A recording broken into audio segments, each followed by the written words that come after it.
ქართულ ოცნებამ ბევრი არგუმენტი მოიყვანა, რატომ არის მათი აზრით რელევანტური კონსტიტუციის 23 მუხლზე მითითება, თუმცა არც ერთი ეს არგუმენტი არ არის საკმარისი ქართული ოცნების მიერ დასახული მიზნის მისაღწევად, არ არის საკმარისი პარტიების ასაკრძალად. და ყველა ეს არგუმენტი რაც არ უნდა მოცულობით ბევრი იყოს და ჩამონათვალში ბევრი იყოს, ძალიან მარტივად ბათილდება. საქართველოს კონსტიტუციის შესაბამისი მუხლები ითვალისწინებენ პარტიების აკრძალვას. ეს არის საერთაშორისოდ აღიარებული ერთ-ერთი სტანდარტი, რომელიც სხვადასხვა ბევრ მეცნიერში და ადამიანის უფლებების დამცველ ორგანიზაციაში კრიტიკას იმსახურებს, მაგრამ ამაზე ამჯერზე არ გვინდა. ეს აღიარებულია, მათ შორის აღიარებულია ადამიანის უფლებათა ევროპული სასამართლოს მიერ, მაგრამ ეს არის უკიდურესი შემთხვევა და ძალიან მკაფიო მაგალითების შემთხვევაში დაშვებული შეზღუდვა, იმიტომ რომ ითვლება, რომ ეს არის ერთ-ერთი ყველაზე უფრო მძიმე ზომა დემოკრატიული სისტემის ფარგლებში, იმისთვის, რომ დემოკრატიამ თავი გადაირჩინოს. ეხლა ნახეთ რა არის მთავარი ამოცანა. პარტიის შეზღუდვა უნდა ემსახურებოდეს დემოკრატიის გადარჩენას. ჩვენ კიდე დემოკრატია საერთოდ არ აქვს, ხო? ანუ ჩვენ ვცხოვრობთ გაფორმებულ ავტორიტარიზმში და ძალიან ირონიულია ავტორიტარული რეჟიმის მიერ იმის, რომ დემოკრატიის გადასარჩენად შემუშავებულ მექანიზმს ეხა იყენებს იმისთვის, რომ ავტორიტარული რეჟიმი გაიმყაროს და ცხადია, რომ ამ ნაბიჯს ავტორიტარული მიზნები აქვს, ხო? იმიტომ რომ ქართული ოცნება მიზნად ისახავს ნებისმიერი ალტერნატივის განადგურებას და მოსპობას. რა კონტექსტში გამოიყენება ეს ზომა ქართული ოცნების მიერ? ეს არის განათლების ეგრეთ წოდებული რეფორმა და ანონსებული, ეს არის კიდევ უფრო გამკაცრებული დრაკონული კანონების შეკრება მანიფესტაციებთან დაკავშირებით და ეს პარტიების აკრძალვის ინიციატივა.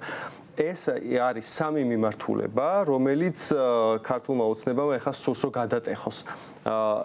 უნივერსიტეტები, ეს არის ინსტიტუციები მრავალათასიანი, რომელსაც ზოგიერთ შემთხვევაში, ზოგიერთი უნივერსიტეტის შემთხვევაში ქართული ოცნება ვერ აკონტროლებს და ეს მან ვერ აიტანა და აქედან ხედავს საფრთხეს, ამიტომ უნდა რომ ის გაანეიტრალოს ამ ეგრეთ წოდებული რეფორმით.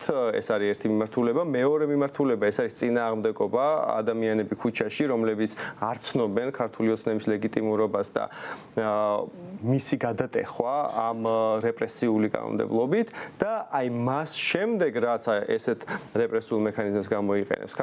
ქართულ ოცნებას არ სურს რომ ვინმე კონკურენტი ყავდეს, ვინმე ალტერნატივა ყავდეს საზოგადოების თვალში და მიადგა ოპოზიციურ პარტიებს. ეხლა აქ ლაპარაკი არის სამი პარტიის აკრძალვაზე, მაგრამ ქართული ოცნება აცხადებს იმას, რომ ეს უბრალოდ დასაწყისია. რა წამს კი სხვა პოლიტიკური პარტიები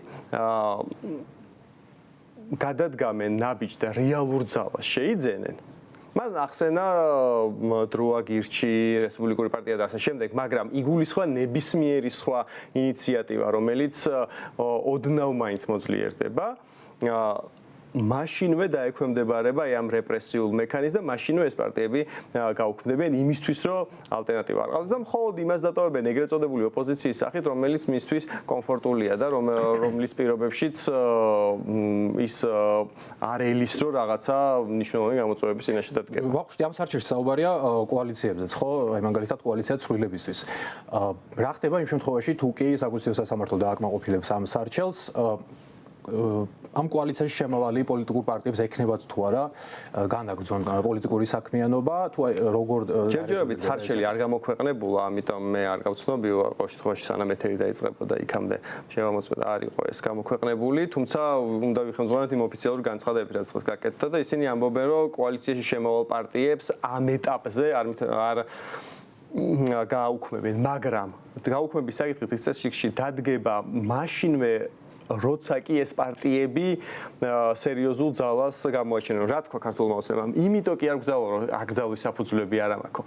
შინაარსობრივ ხარისხის ისტორია. იმიტომ რომ ფორმალურად ისინი ჯერ იმდენად სუსტები არიან, არავითარ საფრთხეს არ მიქმნიან და ამიტომ მაგათ ჯერ არ მივადგებიო, ხო?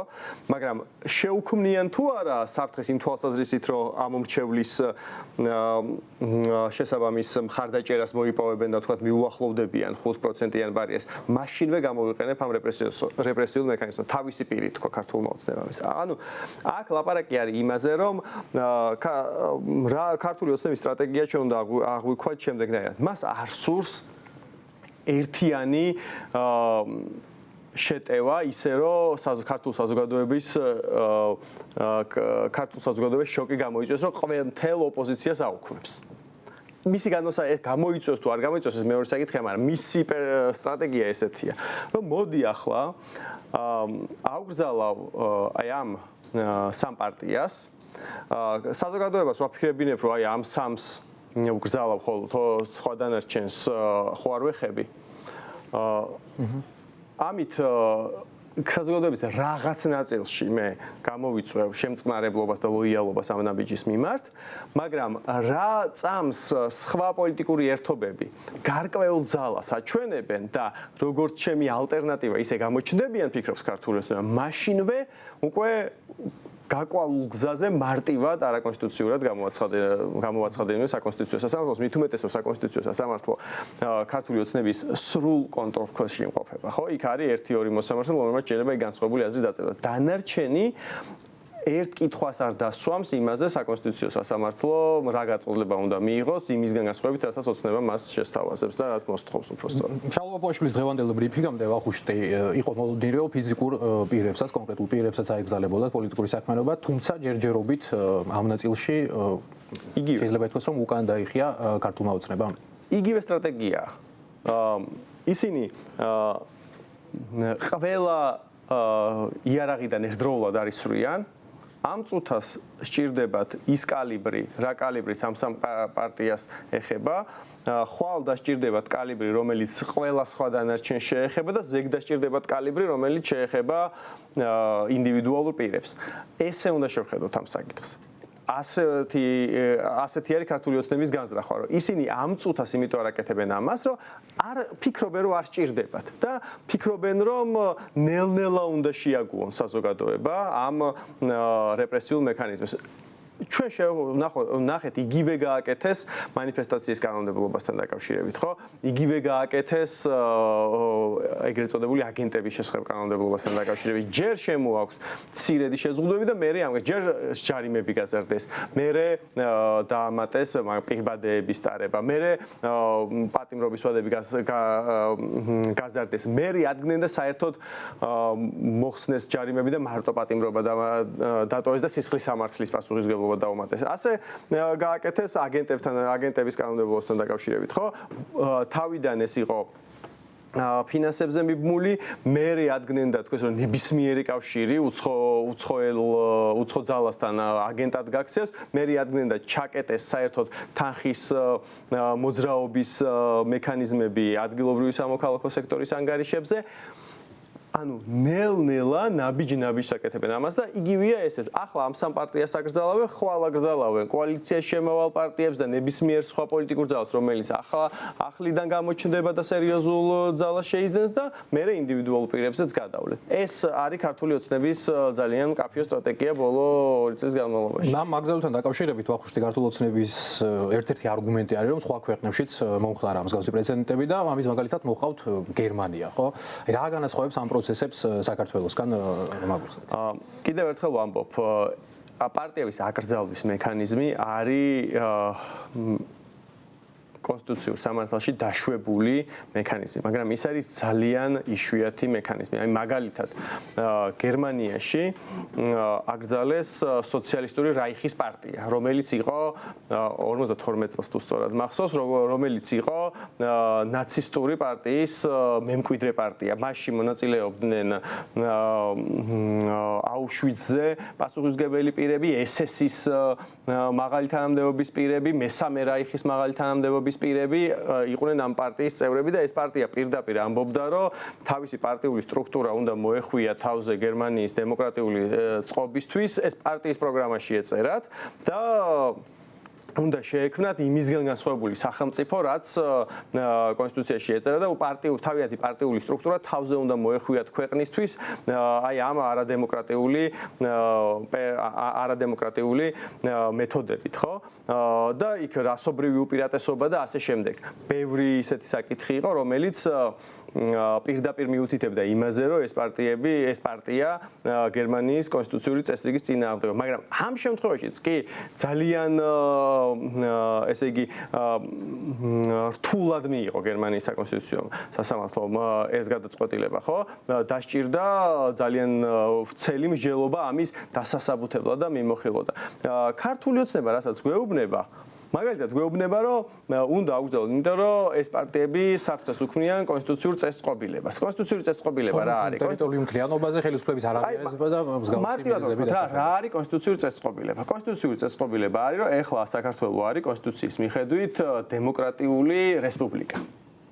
კონსტიტუციურ წყობილებას შენ თუ საქმეს უფრთხი, ესე იგი შენ კითხვის ნიშნის ქვეშ უნდა აყენებდე პროგრამულ დონეზე, პარტიული მიზნების დონეზე იმას, რომ შენ დემოკრატიულ რესპუბლიკას მაგალითად ჩაანაცვლებ, არ ვიცი, ბელადის კულტით და ამისთვის იყენებ ძალადობას. ხო, ამ შემთხვევაში არც ერთ ამ პოლიტიკურ პარტიას ესეთი რაღაცა ხო არ უთქვას, რომ კითხვის ნიშნის ქვეშ აყენებენ, მათ ხო არ უთქვას, რომ არ უნდათ საქართველოს იყოს დემოკრატიული რესპუბლიკა. სოციალისტური რაიხის პარტიის შემთხვევაში ეწერათ იქ, რომ არ უნდათ დემოკრატიული რესპუბლიკა და უნდათ მესამე რაიხის აღდგენა, ხო? ამიტომ ლაპარაკი იმაზე, რომ ისინი ეყრდნობიან ევროპულ გამოცდილებას, არის მტკნარი სიცრუე. სინამდვილეში ქართული ოცნება ერთადერთს რასაც ეყრდნობა, ეს არის საკუთარი ინტერესები და შიში იმისა, რომ ალტერნატივამ არ იარსებოს. შიში იმისა, რომ ძალაუფლება არ დაკარგონ, იმიტომ რომ იციან ძალაუფლებას თუ დაკარგავენ, მაშინ ისინი თავად აგებენ პასუხს ინდივიდუალურად სასამართლოს წინაშე, ხო? იგივე თუ ეს ხალხი თვლის, რომ კონკრეტული პარტია პასუხისმგებელი არის კონსტიტუციური წესრიგის დამხობაზე. რატო და ლელო არის ერთ-ერთი, რატო არ არის არც ერთი ლელოს ლიდერის მიმართ აღზრული სისხლის სამართლის საქმე, ხო? თუ ისინი მიზნად ისახავენ კონსტიტუციური წესწყობილების დანგრევას, ხო? ამიტომ ან იგივე კოალიცია ცვლილებებისთვის. ვის მიმართ არის, თქვათ, ამ ბრალი აქ წარდგენილი. ანუ თუ შენ არ აქვს ინდივიდუალური დანაშაულები კონსტიტუციური წესრიგის დარღვევის და ხელყოფის, ხო? მაშინ რანაირად გაქვს თელ პარტიაზე ეს? მე მით უმეტეს, როცა ძალადობით ამბობ ამას, როცა ძალადობით და არა პროგრამულად. პროგრამულად თუ გამოდიხარ და ამბობ, რომ ხო, ჩემი პროგრამა არის, რომ ჩავანაცვლო დემოკრატიული რესპუბლიკა ბელადის კულტით. კი ბატონო, ეს აქ არ არის საჭირო სისხლის სამართლის ინდივიდუალური პასუხისმგებლობა, მაგრამ თუ როგორც ესენი წერენ საკუთარ განცხადებაში ძალადობით აკეთებს ამას, მაგალითად ლელო, რატო არ არის შესაბამისი ინდივიდუალური პასუხისმგებლობა დამდგარი და ასე შემდეგ და ძალიან ბევრი ხარვეზია ეს არის უბრალოდ პროპაგანდისტული მექანიზმი რეჟიმის ხელში, რომელიც აკონტროლებს სასამართლოს და რასაც უნდა იმ გადაწყვეტილებას მიაღებინებს.